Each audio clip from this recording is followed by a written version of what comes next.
નથી। તે મૂઢ પોતાને અજર અમર સમજે છે, પરંતુ વાસ્તવમાં મનુષ્યોમાં તે કીડા જેવું જીવન વ્યતીત કરે છે,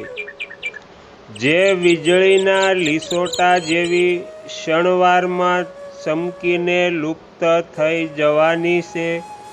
તેવી લક્ષ્મીના મદથી ઉન્મત્ત થઈને વ્યર્થ અહંકારથી દૂષિત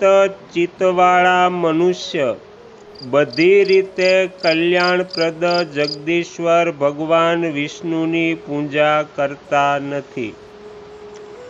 જે ભગવદ્ ધર્મના પાલનમાં તત્પર, શાંત, શ્રી હરિના ચરણાવિંદોની સેવા કરનારા તથા સંપૂર્ણ જગત પર